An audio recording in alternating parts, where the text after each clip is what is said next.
Magandang gabi po mga palangkos pananampalataya. Samahan niyo po ako. Basahin po natin ang mga Hebreo, chapter 2, verse 14 and 15. Kaya't nararapat nating pagkatantuin ang mga bagay na naririnig. Baka sakaling tayo ay makahagpos.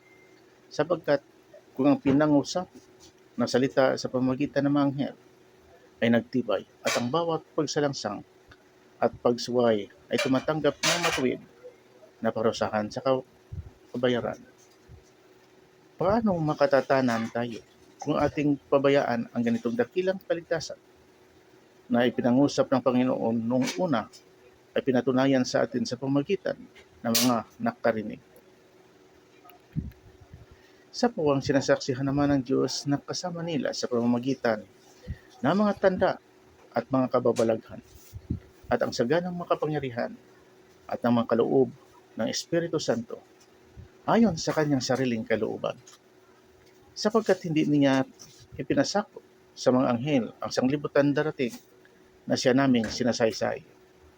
Ngunit pinatunayan ng isa sa isang dako na sinasabi, ano ang tao upang siya ay iyong alalahanin, o ang anak ng tao upang siya ay iyong dalawin. Siya ay ginawa mong mababa ng kaunti kaysa mga anghel. Siya ay pinutungan mo ng kalwalatian at ng karangalan. At siya ay inilagay mo sa ibabaw ng mga gawa ng iyong mga kamay. Inilagay mo ang lahat ng mga bagay sa pagsuko sa ilalim ng kanyang mga paa. Sapagkat nang pasukin niya ang lahat ng mga bagay sa kanya, ay wala siyang iniwan na di sumuko sa kanya. Ngunit ngayon ay hindi pa natin nakikitang sumuko sa kanya ang lahat ng mga bagay, kundi nakikita natin ang ginawang mababa ng kaunti kaysa mga anghel. Sa mga katuwid ay si Jesus na dahil sa pagbata ng kamatayan ay pinutungan ng kalwalatian at karangalan upang sa pamamagitan ng biyaya ng Diyos ay lasapin niya ang kamatayan dahil sa bawat tao. Sapagkat marapat sa kanya na pinag-ukulan ng lahat ng mga bagay at sa pamamagitan niya ang lahat ng mga bagay sa pagdadala ng maraming anak sa kaluwalhatian na gawing sakdal siyang may magawa ng kaligtasan nila sa pamamagitan ng mga sakit.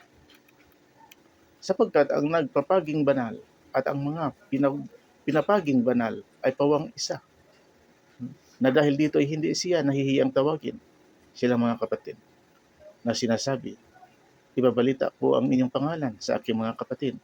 Sa gitna ng kapisanan ay aawitin ko ang kapurihan mo. At muli ilagak ko ang aking pagkakatiwala sa kanya at muli narito ako at ang mga anak na ibinigay sa akin ng Diyos. Dahil sa ang mga anak ay mga may bahagi sa laman at dugo, siya may gayon ding nakabahagi sa mga ito upang sa pamagitan ng kamatayan ay kanyang malipol yaong may pagkakari sa kamatayan. Sa makatuwid ay ang dyablo. At mailigtas silang lahat na dahil sa takot sa kamatayan ay nangasa ilalim ng pagkaalipin sa buong buhay nila. Sapagkat tunay na hindi niya tinutulungan ang mga anghel, kundi tinutulungan niya ang binhi ni Abraham. Kaya't nararapat sa kanya na sa lahat ng mga bagay ay matulad sa kanyang mga kapatid upang maging isang dakilang saserdoting maawain at tapat sa mga bagay na nauukol sa Diyos upang gumawa ng pangpalubag-loob patungkol sa mga kasalanan ng bayan. Palibhasa ay nagbata siya sa pagtutukso. Siya ay makasasaklulo sa mga tinutukso. Ito po ang mabuting balita ng ating Panginoon na mapangyarihan sa lahat.